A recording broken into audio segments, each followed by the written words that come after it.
What a year. 2025 might as well be the best cinematic year of the decade so far, giving us so many creatively written and phenomenally directed films that will stand the test of time. The amount of great movies that have come out this year is honestly insane, and today I am going to rank my favorites. Without further ado, let's begin my top 15 favorite films of 2025. And yes, I said 15. Number 15. Alright, starting off, my honorable mentions are Splitsville, Roofman, Sorry Baby, Predator Badlands, Highest to Lowest, Mission Impossible The Final Reckoning, If I Had Legs I'd Kick You, Predator Killer of Killers, Train Dreams, and Blue Moon. Wait, there's actually 5 more films I need to talk about before the top 15, and those films are F1, Die My Love, Weapons, Superman, and Begonia.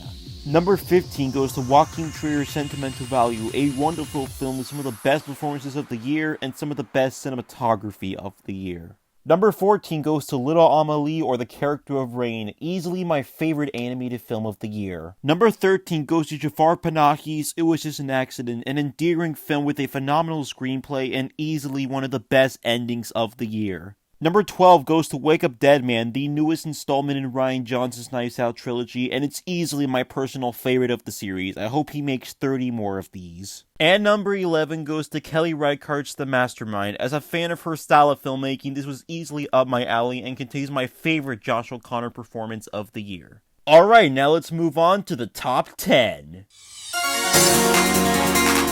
After the Safdie brothers split up, we all were curious to see which Safdie brother was truly responsible for the successes of Uncut Gems and Good Time, and it turns out that it was Josh all along. Marty Supreme manages to carry that same stressful and chaotic energy of those films, yet it somehow manages to be my favorite Safdie film, period.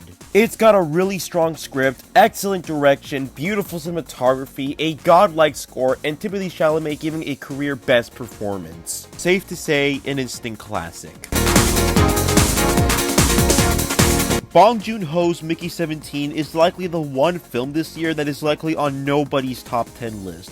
But it's in my top 10 list, damn it! I'm sorry, but I adore this movie so much. After the 5-year wait between Parasite and this, that wait was absolutely worth it in my eyes. It's got a great script, wonderful direction, amazing cinematography, beautiful performances, and it continues Bong's mastery of flawlessly combining genres. Even I am shocked that after all these months, it still remains in the top 10, but that just goes to show how much I adore this film so much.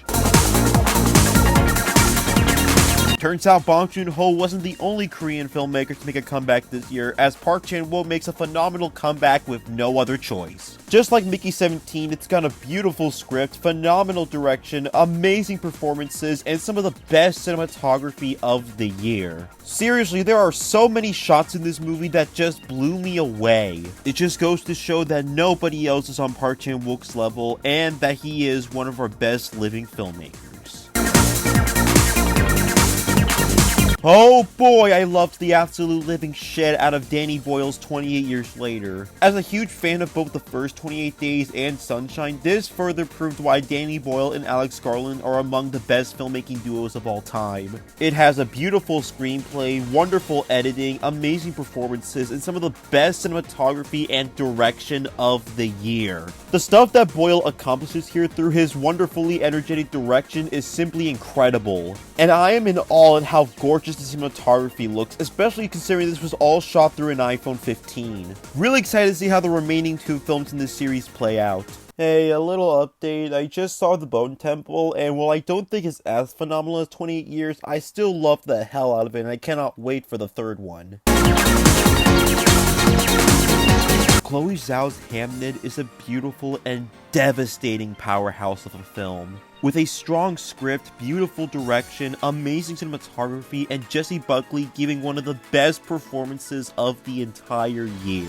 I was literally crying and sobbing during the final few minutes. It's that emotionally powerful. After having been let down by both Nomadland and Eternals, I am so happy Chloe Zhao finally gave me that masterpiece I've always expected from her.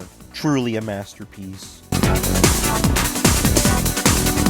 Okay, I'm kind of cheating here since this is technically a 2026 release, but I was lucky enough to attend an early screening of it this year, so it counts. But holy shit, this is easily one of the funniest movies I've ever seen in my entire life. I was no joke laughing from beginning to end. For those who don't know, this is directed by Matt Johnson, who also directed 2023's Blackberry, and he based this movie off he and Jay McCarroll's series, Nirvana the Band The Show. And both this movie and the show are some of the funniest things I've ever watched. Both Johnson and McCarroll are now my top 10 favorite comedy duos of all time. They just keep knocking it out of the park the entire time. Apparently, Johnson's been wanting to make this movie for a long time and finally managed to get it made after getting funding from Canadian company Telefilm after the success of Blackberry, so good for him. Please go see this movie when it releases in February. It will make your day.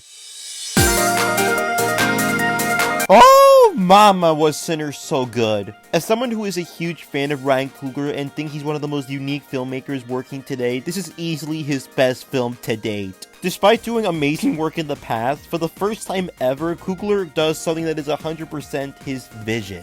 I could talk all day about how beautiful the screenplay is, how phenomenal the direction is, how gorgeous the cinematography looks. Everything about this film is perfect. And of course, when talking about Sinners, you have to talk about how insanely well it did financially, becoming one of the few original films lately to be a huge success. Sinners should be used as an example for studios that original movies can indeed make big bucks at the box office. I'm telling you, we're going to be studying this movie for ages, and that's what makes it so phenomenal.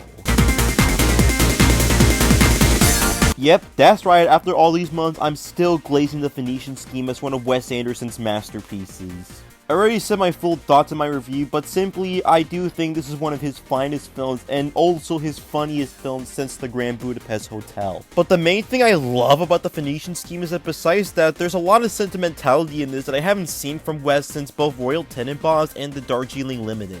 Not to mention it carries Wes's other best traits like his gorgeous direction, beautiful cinematography, and amazing Alejandro Desplat score, and phenomenal performances. With the best of the film especially going to our main three leads. I'm sorry y'all, but I adore this movie so much. Wes is tied with Steven Spielberg as my favorite filmmaker of all time, and we can add The Phoenician Scheme to the list of many examples as to why I feel that way. I'll always look forward to see what kind of chicanery he's cooking up next. You know, the more I've sat with Guillermo del Toro's Frankenstein and the more I rewatch it, the more I love it, to the point where I changed my score to a 10. Frankenstein is simply the story del Toro was born to make.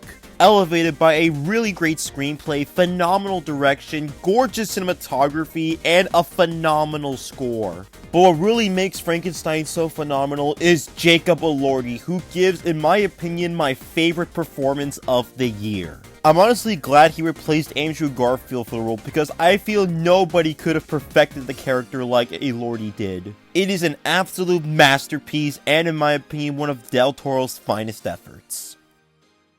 And now, ladies and gentlemen, my favorite movie of 2025 is...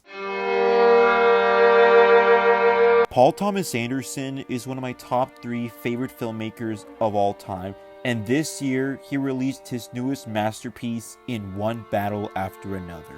Every single aspect of this movie is the literal definition of perfection. From the amazing script, to the phenomenal direction, to the gorgeous VistaVision cinematography, to the amazing performances, to the strong editing, to the godlike score, everything about this movie is phenomenal in some way. This, along with Punch Drunk Love, Magnolia, Boogie Nights, There Will Be Blood, and basically the entirety of PTA's filmography, just goes to show how gifted of a filmmaker he really is. This will go down as not only one of the best films of the year, but also one of the best of the entire decade. I always felt PTA was one of the greatest filmmakers to ever live, but this movie just solidified that fact for me. One Battle After Another will easily go down as not only one of PTA's best, but, in my opinion, my favorite film of 2025.